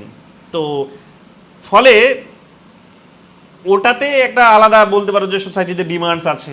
তো ওই ফিল্ডগুলোর মানুষগুলোকে, কিছু এক্সপার্ট, কিছু মানুষ যারা হয়তো ইলেকশনের মাধ্যমে রিপ্রেজেন্টেশন তাদের নেই, তো করতে পারেন কি রাষ্ট্রপতি, যে ওই ফিল্ডগুলো থেকে কিছু মানুষ চুজ করতে পারেন, বেসিক্যালি 12 জনই করতে পারেন, 12 জনকে তিনি নিয়োগ করতে পারেন, ঠিক আছে, নমিনেট করতে পারেন, নিয়োগ বলবো না, নমিনেট করতে পারেন। তো রাজ্যসভাতে তিনি এরকমভাবে literature, science, art, social work, industry, film industry, তারপরে তোমাদের ক্রিকেট, এগুলো থেকে তোমরা জানো যে 12 জনকে তিনি নিয়োগ করতে পারেন। এটা তার কিন্তু আইনমূলক ক্ষমতার মধ্যে পড়ে, কারণ আইনসভার ক্ষেত্রে তার এটা ইন্টারফেয়ারেন্স। সো আইন বিভাগের মধ্যেই এটা তার কাজের মধ্যে ক্যাটাগরিতেই চলে আসছে। এরপরে যেটা আমরা দেখতে পাচ্ছি সেটা হচ্ছে যে তিনি এখানে যেটা এখানে বলা হয়েছে, এটা হচ্ছে পুরনো বই বলে এটা আছে, নতুন বই হলে এটা তোমরা দেখতে পেতে না। যেটা এখানে লেখা আছে সেটা হচ্ছে যে অ্যাংলো ইন্ডিয়ান যে কমিউনিটি, অ্যাংলো ইন্ডিয়ান কমিউনিটির কনসেপ্টটা পরে কোনো একদিন বোঝাবো। এখন বুঝে নাও যে অ্যাংলো ইন্ডিয়ান মানে ধরে নাও অর্ধেকটা ব্রিটিশ আর অর্ধেকটা হচ্ছে ধরে নাও ওই ডেরেক ওব্রায়েনের মতো। ডেরেক ওব্রায়েন জানো যে রাজ্যসভার তিনি একজন এমপি তৃণমূলের, তো তার মতো যদি কোনো ব্যক্তিত্ব হন যে অর্ধেক ইন্ডিয়ান, অর্ধেকটা হচ্ছে কিন্তু সেখানে তিনি মানে ব্রিটিশ, এটা হতে পারে। সো মানে তার বাবা মা হয়তো ওইরকমই ছিল, হ্যাঁ, কেউ একজন ইন্ডিয়ান, কেউ একজন ব্রিটিশ, তো তাদের তিনি সন্তান। সো তিনি এখন অ্যাংলো ইন্ডিয়ান কমিউনিটির মধ্যে চলে আসছেন। সো এইরকম ব্যক্তিত্বকে দুজনকে তিনি নিয়োগ করতে পারতেন, এটা তার মানে লোকসভাতে তিনি নিয়োগ করতে পারতেন। আমরা জানি যে লোকসভার ম্যাক্সিমাম ফিগার হচ্ছে 552, এখন 552-র মধ্যে এই দুজনকে তিনি নমিনেট করতে পারেন, এই পাওয়ারটা তাকে দেওয়া হয়েছিল। কিন্তু রিসেন্টলি 2019-এ 104th কনস্টিটিউশনাল অ্যামেন্ডমেন্ট অ্যাক্ট করে গভর্নমেন্ট বেসিক্যালি তোমরা দেখবে যে এই যে দুজন নিয়োগ করার যে আইন, মানে ওই যে সাংবিধানিক যে প্রভিশন, সেই প্রভিশনসটাকে কিন্তু উইথড্র করে দিয়েছে, অর্থাৎ ডিলিট করে দিয়েছে। তো এটা আমরা এখানে কিন্তু দেখতে পাবো। সো এটা তোমরা মাথায় রেখো, এটা পরীক্ষায় আসতে পারে, বোধহয় 1-2 বার এসেও গেছে অলরেডি। সো এটা তোমাদের একটু ভালো করে মাথায় রাখতে হবে। এরপরে এটা বলা কাজে এটা নেই এখন, ঠিক আছে, এখন সংখ্যাটা দাঁড়িয়ে গেছে 550, 552 নয়। লোকসভার এখন ম্যাক্সিমাম ফিগার হচ্ছে 550, নট 552। সো এটা মাথায় রাখতে হবে। এরপরে যেটা এখানে বলা হয়েছে সেটা হচ্ছে যে কোনো সদস্যের, এই যে লোকসভা এবং রাজ্যসভার কোনো সদস্যের, অর্থাৎ পার্লামেন্টের ইন জেনারেল, পার্লামেন্টের কোনো সদস্যের হচ্ছে ডিসকোয়ালিফিকেশনস, মানে ডিসকোয়ালিফিকেশন মানে তার হচ্ছে প্রার্থী যে তার যে সদস্য পদ সেটা হয়তো বাতিল ঘোষণা করা। সে বাতিল ঘোষণা করার যদি কোনো প্রশ্ন আসে তাহলে অবশ্যই তিনি ইলেকশনস কমিশনের পরামর্শ নিয়ে কনসাল্ট করে ইলেকশনস কমিশনের সাথে তিনি কিন্তু এই ডিসকোয়ালিফিকেশনসটা কিন্তু তিনি ডিসাইড করতে পারেন, এই ক্ষমতাটাও তাকে কিন্তু দেওয়া হয়েছে। সো কোনো মেম্বার্সের, পার্লামেন্টের কোনো মেম্বার্সের ডিসকোয়ালিফিকেশনসের কোয়েশ্চেন্সের আনসার বা তিনি কিন্তু প্রবলেম তৈরি হলে সেটা সলিউশন তিনি কিন্তু দিতে পারেন। তাহলে আইনসভার ভেতরেও তার মানে একটা তার ইন্টারফারেন্স। এরপরে আরেকটা যেটা বলা হয়েছে সেটা হচ্ছে যে তিনি এখানে পার্লামেন্টে কোনো বিল পাশ করার, পার্টিকুলার কিছু বিল আছে আবার, যে কোনো বিল পাশ করানোর ক্ষেত্রে তার কাছ থেকে আগাম অনুমতি নিতে হয়, প্রায়র রেকমেন্ডেশনস তার প্রয়োজন পড়ে। এখানে বুঝতে পারছি না কি প্রায়র রেকমেন্ডেশনের প্রয়োজন পড়ে, প্রায়র রেকমেন্ডেশনের প্রয়োজন পড়ে। এখন এই প্রায়র রেকমেন্ডেশনের কোন বিষয়গুলো প্রয়োজন পড়ে? প্রায়র রেকমেন্ডেশনের প্রয়োজন পড়ে বেসিক্যালি আমরা জানি যে আমাদের কনসলিডেটেড ফান্ড অফ ইন্ডিয়া, মানে যেটাকে আমরা বলি যে ভারতের কোষাগার থেকে সরকার এখন খরচা করতে চাইছে, তো টাকা উইথড্র করবে তারা। তো এই ধরনের কোনো যদি প্রশ্ন আসে যে ভারতের কোষাগার থেকে টাকা তুলতে চাইছে, তাহলে আগাম এবং কোনো বিল এই জন্য তারা অবশ্যই পার্লামেন্টে পেশ করবে অবশ্যই তার আগে। সো এই ধরনের কোনো যদি বিষয় থাকে তাহলে অবশ্যই রাষ্ট্রপতিরও কিন্তু এখানে তার আগে বিলটা পেশ করার আগে কিন্তু সুপারিশ দিতে হবে বা তার সুপারিশ থাকতে হবে, তার অনুমতি নিতে হবে, এটা হতে পারে। এবং কোনো বিল মানি বিল যদি হয় তাহলে তো এই মানি বিল পেশ করার আগেও বেসিক্যালি যে মিনিস্টার্স, বেসিক্যালি আমরা জানি যে সোল রেসপন্সিবিলিটি ফিনান্স মিনিস্টার্সকে দেওয়া হয়েছে। সো ফিনান্স মিনিস্টার বেসিক্যালি কী করেন যে মানি বিল পার্লামেন্টে, বিশেষ করে মানি বিল তো তোমরা জানো যে লোকসভাতে ইন্ট্রোডিউস হয়, তো লোকসভাতে ইন্ট্রোডিউস করার আগে তিনি কিন্তু প্রেসিডেন্টের কিন্তু প্রায়ার কিন্তু পারমিশনটা কিন্তু নেবেন, এটা কিন্তু সংবিধানে বলা হয়েছে। এছাড়াও আমরা জানি যে কোনো রাজ্যের হচ্ছে সীমানা, যে এলাকা বা বাউন্ডারি হয়তো কোনো অল্টারেশনস করতে চাইছে, অর্থাৎ অদল বদল ঘটাতে চাইছে, চেঞ্জ করতে চাইছে, এটা হতে পারে। তো সেক্ষেত্রেও কিন্তু এখানে রাষ্ট্রপতির সুপারিশের প্রয়োজন পড়বে, নইলে ওই বিল পার্লামেন্টে ইন্ট্রোডিউস করা যাবে না। এছাড়াও নতুন কোনো রাজ্য তৈরি করতে চাইছে, নতুন রাজ্য, হয়তো রাজ্য ভেঙে আরেকটা রাজ্য তৈরি করলো, যেমন অন্ধ্রপ্রদেশ ভেঙে লাস্ট আমাদের হয়েছে, তোমরা দেখলে যে তেলেঙ্গানা হয়েছে 2014 সালে। তো এইরকম যদি কোনো বিল যদি পাশ করাতে চায় যে আমরা একটা রাজ্যকে ভেঙে আমরা দুটো করব, বা দুটো রাজ্যের মধ্যে থেকে এখন আমরা 3টে রাজ্য তৈরি করব, তো এই ধরনের কোনো বিল যদি হয় তাহলে অবশ্যই রাষ্ট্রপতির আগাম অনুমতির কিন্তু প্রয়োজন পড়বে। সো এইরকমভাবে আমরা দেখতে পাচ্ছি যে কোনো বিল তার মানে পার্লামেন্টে নিয়ে আসার আগেই, ইন্ট্রোডিউস করানোর আগেই রাষ্ট্রপতির অনুমতির কিন্তু প্রয়োজন পড়ে। So these are the functions basically comes under the category of legislative powers of president. We have to remember this very carefully. ঠিক আছে, এরপরে তোমরা এখানে যেটা পাবে সেটা হচ্ছে যে পার্লামেন্টের লেজিসলেটিভ পাওয়ার্সের মধ্যে বেসিক্যালি আরও যেটা আছে সেটা হচ্ছে যে যখন কোনো বিল পার্লামেন্টে পাস হয়ে গেল তখন তার নেক্সট প্রসেসটা হচ্ছে যে সেই বিলটা রাষ্ট্রপতির কাছে যাবে, রাষ্ট্রপতি সেটাতে কি করবেন, সিগনেচার করবেন। যেমনি তিনি সিগনেচার করবেন সেই বিলটা তখন থেকে আর বিল বলে কনসিডার হবে না, সেই বিলটা তখন থেকে ল বলে কনসিডার হবে বা অ্যাক্ট বলে কনসিডার হবে, তখন আর সেটা বিল নয়। সো কোনো বিল বেসিক্যালি অ্যাক্টে পরিণত হয় বা আইনে পরিণত হয় তখনই যখন সেটা রাষ্ট্রপতির সিগনেচার পেয়ে যায়, সম্মতি পেয়ে যায়। সো এখন এই পার্টিকুলার কোনো বিল বা যে কোনো বিল যখন রাষ্ট্রপতির সম্মতির জন্য যায় তখন আমরা জানি যে রাষ্ট্রপতির কাছে 3টে অপশানস থাকে, 3টে অপশান থাকে রাষ্ট্রপতির কাছে, আর রাজ্যপালের কাছে 4টে অপশান থাকে। প্রেসিডেন্টের কাছে 3টে অপশান থাকে, আর গভর্নরের কাছে আমরা জানি 4টে অপশান থাকে যখন ওই রাজ্যের আইনসভার যখন প্রসঙ্গ আসে তখন। সো আমরা রাষ্ট্রপতি আলোচনা করছি, তো রাষ্ট্রপতিটাই বোঝার চেষ্টা করো। এখানে কি দেখতে পাচ্ছি আমরা যে সেই বিলটাকে তিনি তার মানে সম্মতি দিয়ে দিতে পারেন যে চলো সিগনেচার করে দিলাম, পাস। তিনি এটা বিলটাকে তিনি সই না দিয়ে তিনি কি করতে পারেন, তিনি সইটাকে আটকে রাখতে পারেন, বিলটাকে আটকে রাখতে পারেন। আটকে রাখলে যেটাকে আমরা জেনারেলি পকেট ভেটো বলি, ভেটো সিস্টেমগুলোও তোমাদের পড়াবো আমি। সো পকেটে ঢুকিয়ে রাখলেন, লম্বা পকেট, অনেক দূরে ফেলে দিয়েছেন, আর হাত যাচ্ছে না ওখানে, এটাও হতে পারে। ঠিক আছে, আর একটা হতে পারে যে তিনি রিটার্ন করে দিয়েছেন বিলটাকে, যে আমি সই করলাম না, বরং আমি রিটার্ন পাঠিয়ে দিলাম, কিছু অবজেকশনস আর নোটস দিয়ে দিলেন যে এই জায়গাগুলো আমার অবজেকশনস আছে, আমাকে ক্লারিফাই করো, এবং ক্লারিফাই করো এইরকমভাবে বেসিক্যালি যে পার্লামেন্টে আর একবার পাশ করানো হোক, পার্লামেন্টে এটাকে আর একবার কনসিডার করানো হোক। সো আমরা জানি যে এইরকমভাবে তিনি বিলটা যদি ফেরত পাঠিয়ে দেন, তখন আমরা জানি যে সেই পার্টিকুলার বিলটার উপরে আবার নতুন করে পাশ করাতে হয়, পাশ করিয়ে বেসিক্যালি সেটা রাষ্ট্রপতির কাছে পাঠাতে হয়। তো এইরকম একটা যখন কনটেক্সট তৈরি হয়, তখন মানে এইরকম বেসিক্যালি কনটেক্সট তৈরি হতে পারে। সো তিনটে অপশান তার কাছে থাকে, তিনি বিলটাতে সই করে দিতে পারেন, তিনি বিলটাতে সই করবেন না বলে আটকে রাখতে পারেন, এবং তিনি বলে দিলেন যে আমি বিলটাতে সই করব না, তোমরা আবার এটাকে রেকটিফাই করো। তো রেকটিফাই করার জন্য তিনি সংশোধনের জন্য পাঠিয়ে দিতে পারেন। যখনই এটা আবার দ্বিতীয়বার সংশোধন হয়ে আসবে, মানে পার্লামেন্টে পাশ হয়ে আসবে, এখন পাশ করাতে গিয়ে সংশোধন হলো কি হলো না সেটা গুরুত্বপূর্ণ নয়। রাষ্ট্রপতি হয়তো কিছু বলে থাকতেই পারেন, রাষ্ট্রপতি বলতে পারেন যে অমুক অমুক অমুক অমুক জায়গাগুলো বিলের আমার অবজেকশন আছে, সো সেগুলোকে পার্লামেন্টে গিয়ে রেকটিফাই করার প্রয়োজন আছে বলে আমি মনে করি। রাষ্ট্রপতি হয়তো এরকম কোনো নোট দিয়ে ছেড়ে দিলেন, তাহলে পার্লামেন্টে আবার বিলটা আসলো, পার্লামেন্ট দেখলো যে না, রাষ্ট্রপতি যেটা বলেছে সেটা ঠিক, আমরা সংশোধন করে দিই। তো তারা সংশোধন যদি করে দেয় তাহলে ঠিক আছে, তারপর আবার রাষ্ট্রপতির কাছে যে রাষ্ট্রপতি যদি সই করে দেয় তাহলে পাশ হয়ে গেল, আইনে পরিণত হয়ে গেল। কিংবা এটাও হতে পারে যে রাষ্ট্রপতি নোট দিয়েছে যে আমি অমুক অমুক জায়গাগুলো আমার অবজেকশন আছে, এগুলো রেকটিফাই করার প্রয়োজন আছে বলে মনে করি, তোমরা দেখো, কিন্তু পার্লামেন্ট পাশ করিয়ে দিল, কিন্তু কোনো চেঞ্জ করলো না। পার্লামেন্ট মনে করলো যে না না, রাষ্ট্রপতি বেশি মাতব্বরি করছে, আমরা যা বলেছি সেটাই ঠিক আছে, দরকার নেই এখানে চেঞ্জ ফেঞ্জ করার। তো যখন এই রকমের কোনো চেঞ্জ না করেও যখন রাষ্ট্রপতির কাছে আবার পুনরায় বিলটা পাঠিয়ে দেওয়া হবে, তখন রাষ্ট্রপতি সই করতে বাধ্য। এটাকে বলা হয় কোয়ালিফাইড ভেটো, এটাকে বলা হয় কোয়ালিফাইড ভেটো। পাবে ভেটো পড়া থেকে এগুলো তোমরা পাবে। ঠিক আছে, তো যাই হোক, এখানে আমরা দেখতে পাচ্ছি কি যে এইটা আমাদের কিন্তু রাষ্ট্রপতির তিনটে অপশানস বা তার কাছে চয়েস রয়েছে। এখন তোমরা জানো যে এই মুহূর্তে যেটা ডিবেট চলছে দেশে, যেটা নিয়ে, সেটা হচ্ছে যে সেকেন্ড অপশানটাকে নিয়ে। দেশে যেটা এই মুহূর্তে ডিবেট চলছে, যেটা নিয়ে রাষ্ট্রপতি আর সুপ্রিম কোর্টের মধ্যে একটা ঝামেলা চলছে, সেইটা হচ্ছে সেকেন্ড অপশানটাকে নিয়ে। রাষ্ট্রপতি আর প্রেসিডেন্টের মধ্যে, রাষ্ট্রপতি আর মধ্যে, সুপ্রিম কোর্টের মধ্যে ঝামেলা চলছে এই সেকেন্ড অপশানটাকে নিয়ে। বিশেষ করে তোমরা জানো যে এখন এই মুহূর্তে নতুন একটা সেন্ট্রাল স্টেট কনফ্লিক্টের জায়গা তৈরি হয়েছে, সেটা হচ্ছে যে গভর্নর বেসিক্যালি কী করছে, গভর্নর অনেক বিল তিনি নিজে সই না করে, তিনি যেমন বললাম যে গভর্নরের কাছে একটা ফোর্থ অপশান থাকে, তো এই তিনটে অপশান যেটা বললাম, এই তিনটে অপশান গভর্নরের কাছেও থাকে। আইনসভার যদি কোনো আইনের বিলের ক্ষেত্রে রাজ্যপাল সই করতে হয়, তবে সেটা আইনে পরিণত হয়। সো স্বাভাবিকভাবে সেখানেও রাজ্যপাল সই করলে বা ওই তিনটে অপশানস থাকে তার হাতে, কিন্তু তিনটে অপশানের বাইরেও আর একটা অপশান রাজ্যপালের হাতে থাকে, সেটা হচ্ছে যে রাজ্যপাল বেসিক্যালি কী করে, কোনো বিলকে তিনি যদি মনে করেন যে এটা পার্টিকুলার এই রাজ্যের ইস্যু নয়, বরং এই বিলটা অন্য রাজ্যেরও ইস্যু, এই অন্য রাজ্যেরও ইস্যুসকে কভার করছে, বা একটা সেন্সিটিভ ইস্যুস, এটা নিয়ে এত সহজে শুধুমাত্র একটা রাজ্যের আইন তৈরি হওয়াটাই এনাফ নয়, বরং এটা নিয়ে একটা রাষ্ট্রপতির পরামর্শের প্রয়োজন আছে বা সম্মতির প্রয়োজন আছে, কেন্দ্রের সরকারের একটা এখানে অপিনিয়নের প্রয়োজন আছে। যদি মনে হয় কি তিনি কি করতে পারেন, তিনি এখানে গভর্নর সেই বিলটাকে রাষ্ট্রপতির কাছে পাঠিয়ে দেবেন।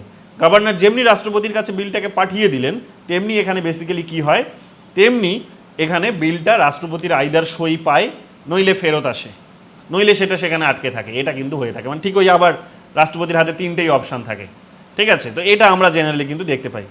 তো এখানে যেটা বলার সেটা হচ্ছে যে এখানে তোমরা ভালো করে মনে রাখো, সেটা হচ্ছে যে এখন যেটা ডিবেট চলছে সেটা হচ্ছে যে রাষ্ট্রপতি এবং রাজ্যপাল তারা এই যে 2 নম্বর তাদের যে চয়েস, তাদের কাছে যে অপশানসটা আছে সেটা নিয়ে তারা সেটাকে তারা খুব স্ট্রংলি সেটাকে প্র্যাকটিস করছে আজকের দিনে, যে তারা সইও করছে না, তারা বিলটাকে রিটার্নও পাঠাচ্ছে না কোনো অবজেকশন নোট দিয়ে, বরং তারা চুপচাপ সেটা পকেট ভেটো দিয়ে দিচ্ছে, অর্থাৎ পকেটে পুরে দিচ্ছে এবং আর বের করছে না, লম্বা পকেট আর বেরোচ্ছে না সেখান থেকে। সো পকেট ভেটো দিয়ে দিচ্ছে।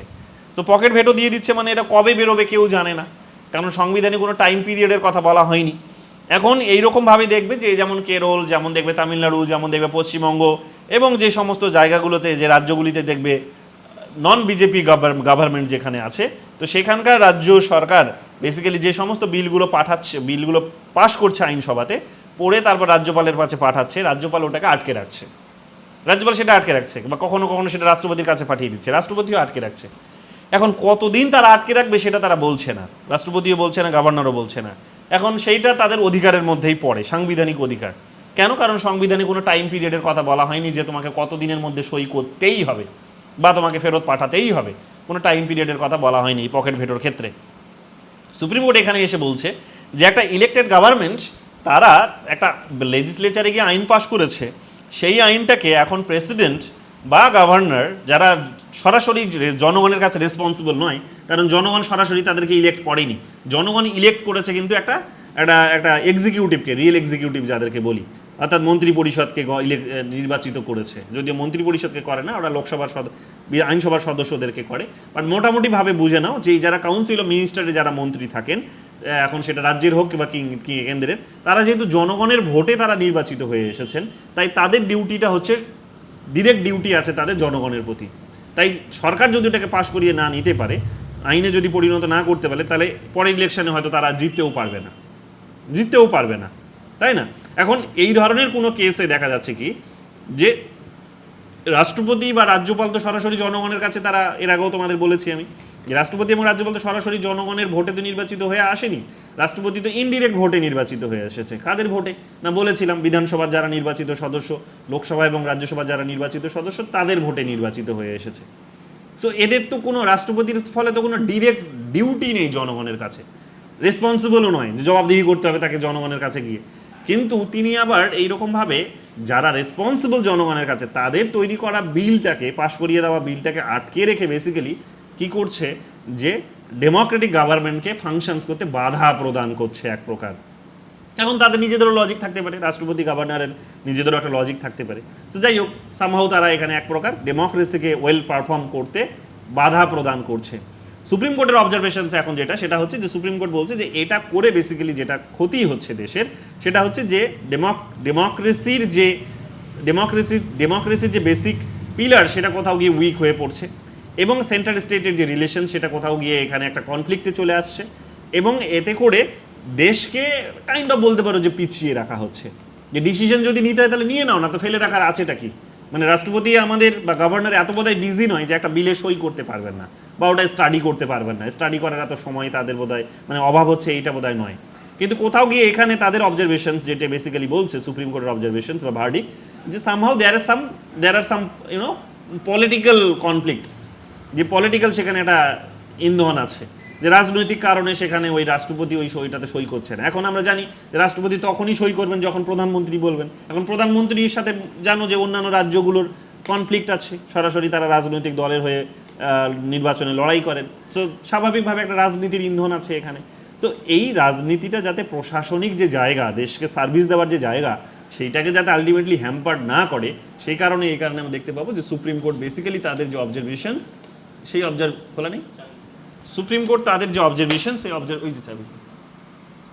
বাইকের কাছে সুপ্রিম কোর্টের যে বেসিক যে অবজারভেশন, সেই অবজারভেশনে বেসিক্যালি যেটা বেরিয়ে এসেছে সেটা হচ্ছে যে তারা একটা টাইম পিরিয়ড বেঁধে দিয়েছে, সম্ভবত বোধহয় আমি যদি ভুল না হয় 2 মাসের একটা টাইম পিরিয়ড বেঁধে দিয়েছে, যে within this time period whether it is governor or president, they have to give their either assent or dissent, যেটাই হোক তাদের অ্যাসেন্ট বা ডিসেন্ট দিতে হবে, এবং কোনো রকমভাবে তারা লং রানে পকেট ভেটোটা দিতে পারবে না। যদি তাদের দিতে হয় তাহলে সেটা তাদেরকে 2 মাসের জন্যই তারা দিতে পারবে। সো এটা নিয়ে একটা কনফ্লিক্ট তৈরি হয়েছে। এখন তোমরা জানো যে প্রেসিডেন্টও একটা লম্বা তালিকা ধরিয়ে দিয়েছে ইয়েকে, 143 আর্টিকেল সেখানে অ্যাপ্লাই করে তারা বলেছে যে president also wants to know the constitutional status about the power of president given under the article of and discretionary powers এর আন্ডারে যেটা দেওয়া হয়েছে, বা বলতে পারো কনস্টিটিউশনাল পাওয়ারের আন্ডারে যেটা দেওয়া হয়েছে, ডিসক্রিশনারি নয়, বলবো কনস্টিটিউশনাল।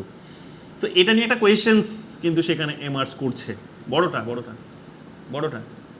একটা কোয়েশ্চেন্স বেসিক্যালি এমার্জ করেছে, যে কোয়েশ্চেন্সটা হচ্ছে বেসিক্যালি যে সুপ্রিম কোর্টেরও কি এই পাওয়ারটা আছে যে তারা কনস্টিটিউশনে প্রেসিডেন্টকে যে পাওয়ারটা দিয়েছে, সেই পাওয়ারটাকে তারা এখন মানে কাইন্ড অফ চেঞ্জ করতে পারে, এবং প্রেসিডেন্ট এবং গভর্নরকে কাইন্ড অফ ফোর্স করতে পারে যে they have to give their assent within 60 days। এটা কি তারা এই ধরনের কি কোনো কম্পালশনস তারা কি দিতে পারে? এটা একটা নতুন করে ডিবেটসের জায়গা তৈরি করেছে, and that is Y all যে নতুন একটা সুপ্রিম কোর্টের অবজারভেশনে একটা নতুন কমিটি তৈরি হচ্ছে, মানে একটা কি বলবো, কমিটি নয়, এটাকে বলা হচ্ছে যে জুডিশিয়াল মানে একটা, এটাকে কি বলা হচ্ছে, মানে বিচারপতিদের নিয়ে যে কয়েকজন বিচারপতিদের নিয়ে যে বডিটা তৈরি হয়, প্যানেল বা প্যানেল নয়, এটাকে কি বলে দাঁড়াও, এটা একটা কলেজিয়াম মনে হয়, কলেজিয়াম। না কলেজিয়াম নয়, এর নামটা বলছি আমি, টার্মিনোলজি আছে একটা প্রপার, শুধু সেই টার্মিনোলজিটা মানে একটা গ্রুপ তৈরি হয়েছে, এটা সংবিধান আলটিমেটলি তারা যাচাই করে দেখবে যে রাষ্ট্রপতির পাওয়ারটা কোথাও গিয়ে তারা আন্ডারমাইন করলো কিনা, কারণ রাষ্ট্রপতি তাদের কাছে 143 অনুসারে সুপারিশ, যেহেতু কোয়েশ্চেন্স এক গাদা কোয়েশ্চেন্স পাঠিয়ে দিয়েছে, সামহাও 11টার মতো কোয়েশ্চেন্স পাঠিয়েছে, সো সেগুলো কোথাও গিয়ে সেই প্রশ্নের উত্তরটা তাদেরকে এখন দিতে হবে, যদিও বাধ্য নয় তারা, ঠিক আছে, অ্যাডভাইসারি পাওয়ার তো এটা, এবং দিলেও এবার রাষ্ট্রপতি আবার সেটা যে মেনে নেবে সেটাও তো রাষ্ট্রপতিরও সেই রকম কোনো বাধ্যবাধকতা নেই। তো যাই হোক, এখন এই জায়গায় এটা দাঁড়িয়ে আছে, বাট হ্যাঁ আফটার অল আমরা দেখলাম যে সুপ্রিম কোর্ট এই ধরনের একটা বডি তৈরি করেছে, সেখানে তারা এই কনস্টিটিউশনাল ভ্যালিডিটিটা আবার তারা নিজেরাই যাচাই করে দেখবে যে তারা যে জাজমেন্টটা দিয়েছে ওয়েদার সেই জাজমেন্ট যে তাদের প্রেসিডেন্টের যে পাওয়ার সেটাকে কোথাও গিয়ে আন্ডারমাইন করছে কি না। সো অফকোর্স তারা ইন জেনারেল বিভিন্ন সুপ্রিম কোর্টের বিচারপতি তোমরা জানো যে বিভিন্ন জায়গায় গিয়ে, এখন যিনি আর কি অ্যাক্টিং মানে চিফ জাস্টিস আছেন, তিনি বিভিন্ন জায়গায় গিয়ে তিনি বিভিন্ন সময় পাবলিক অ্যাড্রেস করতে গিয়ে তিনি সেখানে বলছেন যে এটা কোনো রকমভাবে প্রেসিডেন্ট এবং গভর্নরের পাওয়ারকে আন্ডারমাইন করছে না, বরং এটা বেসিক্যালি যেটা তিনি বলছেন সেটা হচ্ছে যে ডেমোক্রেসিকে আরও বেশি করে আপহেল্ড করছে, ডেমোক্রেসিকে আরও বেশি করে প্রমোট করছে। সো এটা একটা আর্গুমেন্ট আমরা জানি, তারপরেও এটা একটা তার পার্সোনাল অপিনিয়ন, বাট এটা সাংবিধানিক একটা পর্যায়ের মধ্যে দিয়েই যেটা হবে, অফকোর্স এটা সুপ্রিম কোর্টে বসেই হবে। সো দেখা যাক তার রেজাল্ট কী আসে, বাট এই যে আপডেটটা মাথায় রেখো, কারণ এগুলো ইন্টারভিউয়ের কোয়েশ্চেন্স হয়ে যেতে পারে, এগুলো তোমাদের যে এখন যে পরীক্ষাগুলো এসএসসি এবং নেট এবং সেট হতে চলেছে, তো সেখানেও এগুলো কিন্তু আসতে পারে। বেসিক্যালি তোমরা ইনফরমেটিভ কোয়েশ্চেন্স পেলে এটাই পাবে যে 142 143 আর্টিকেলে যে বিশেষ পাওয়ারগুলোর কথা বলা হয়েছে, তো সেগুলো বেশি অ্যাটলিস্ট তো আমরা এক্সপেক্ট করতেই পারি যে কোয়েশ্চেন্সে এমসিকিউতে কিন্তু আসতে পারে, এবং ইন জেনারেল এই যে কাহিনীটা সেটা কিন্তু ইন্টারভিউয়ের জন্য কিন্তু ইম্পর্টেন্ট হতে পারে। সো এটা ভালো করে মাথায় রেখো, এবং একাধিকবার এর আগেও তোমাদের এই কথাগুলো আমি বলেছি, সো এগুলো এখন নিউজে আছে, এগুলোকে ভালো করে একটু ফলো করো। এটা তো অলরেডি বলে দিলাম যে প্রেসিডেন্টের কাছে 3টে পাওয়ার থাকে, ঠিক আছে, বিলকে আইনে পরিণত করার ক্ষেত্রে, বাট গভর্নরের কাছে 4টে অপশানস থাকে। সো গভর্নরের কাছে 4th অপশানসটা হচ্ছে যে তিনি প্যারালালি প্রেসিডেন্টের তো মতোই তো করতে পারেন 3টে বিষয়, তার সাথে সাথে আমরা দেখতে পাচ্ছি 4 নম্বর যেটা এক্সট্রা, যেটা প্রেসিডেন্টের থেকে তিনি ভোগ করেন, সেটা হচ্ছে যে তিনি কোনো বিলকে প্রেসিডেন্টের কনসিডারেশনের জন্য পাঠিয়ে দিতে পারেন। তারপর প্রেসিডেন্টের কাছে গেলে আবার প্রেসিডেন্ট সেই ওই 3টে জিনিসই আবার 3টে অপশানের মধ্যেই কোনো একটা অপশানকে সে প্র্যাকটিস করার চেষ্টা করে। তো এগুলো আমরা জানি, এটা আমরা জানি যে তার লেজিসলেটিভ পাওয়ার্সের মধ্যে আসে। আর একটা এখানে যেটা লেজিসলেটিভ পাওয়ার্সের মধ্যে আসে সেটা হচ্ছে অর্ডিন্যান্স প্রমালগেট করা। অর্ডিন্যান্স প্রমালগেট করার যে পাওয়ার, অর্থাৎ অধ্যাদেশ জারি করা, অধ্যাদেশ জারি করার পাওয়ারটা হচ্ছে তার আমরা জানি যে লেজিসলেটিভ পাওয়ার্সের মধ্যে আসে। কেন? তার কারণ অধ্যাদেশ আর কিছুই না, কাইন্ড অফ হচ্ছে একটা ল। অধ্যাদেশ কাইন্ড অফ একটা ল, কিন্তু এটা প্রপার ল নয়, এটাকে এই কারণেই অধ্যাদেশ বলা হয়। প্রপার ল শব্দটা এই কারণে এখানে বলা হচ্ছে না, অর্ডিন্যান্সই বলা হচ্ছে। তার কারণ এটা এমন সময় প্রডিউস করা হচ্ছে বা তৈরি করা হচ্ছে বা নিয়ে আসা হচ্ছে এক্সিস্টেন্সে, যখন আমরা দেখতে পাবো যে পার্লামেন্টের অধিবেশন বন্ধ আছে, বাট নেই, পার্লামেন্টের অধিবেশন নেই, সো অবসেশন চলছে। সো সেই সময় বেসিক্যালি আমরা দেখতে পাচ্ছি যে প্রেসিডেন্ট তখন কি করেন, যে তখন হয়তো কোনো ইমিডিয়েট বেসিসে তাকে কোনো ডিসিশনস নিতে হবে, কারণ ল ছাড়া তো তিনি শাসন করতে পারে না। এক্সিকিউটিভ আমরা জানি ল নিয়েই তাদেরকে, মানে লকে বেস করেই তাদেরকে রুল করতে হয়, এক্সিকিউট করতে হয়, দেশকে শাসন করতে হয়। এখন লয়ের যদি অভাব থাকে তাহলে তারা ওই 2 মাস পর লয়ের পার্লামেন্টের অধিবেশন বসবে, সেটার জন্য অপেক্ষা না করে, বা ওই 7 দিন ধরে 15 দিন ধরে ডিবেট হবে, তারপরে গিয়ে পাস হবে, সেইটার অপেক্ষা না করে তিনি ইমিডিয়েট বেসিসে রাতারাতি এখানে একটা অর্ডিন্যান্স জারি করে দিতে পারেন, যেটা কিন্তু লয়ের মতোই এফেক্টিভ, লয়ের মতোই সেটা কিন্তু কার্যকরী হবে। সো এটা বুঝতেই পারছো, তার মানে কিন্তু যে লয়ের কাজটা এক প্রকার করছে যেহেতু, তার মানে এটা তার লেজিসলেটিভ পাওয়ারের মধ্যেই তার এই ক্ষমতাটা চলে আসে। এখন তিনি এটা জারি করলেন ভালো, কিন্তু আমরা জানি যে তাকে এটা 6 সপ্তাহের মধ্যে, তাই না, 6 মাসের মধ্যে তাকে এটা পার্লামেন্টে পাশ করিয়ে নিতে হয়। পার্লামেন্টে আমরা জানি যেটাকে 6 মাসের মধ্যে পাশ করিয়ে নিতে হয়, কিন্তু পার্লামেন্টে অধিবেশন শুরু হওয়ার পর থেকে আবার 6 সপ্তাহ পায়। তার মানে টোটাল এখানে 6 মাস 6 সপ্তাহ সময় পায় ম্যাক্স টু ম্যাক্স বা ম্যাক্সিমাম।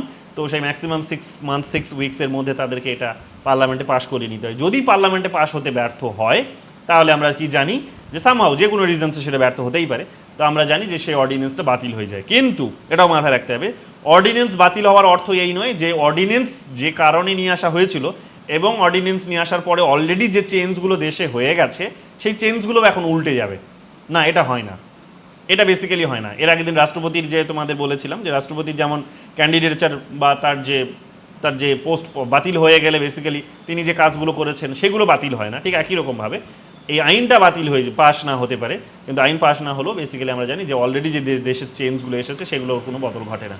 তো এগুলো আমরা ভালো করে আমাদেরকে এগুলো মাথায় রাখতে হবে।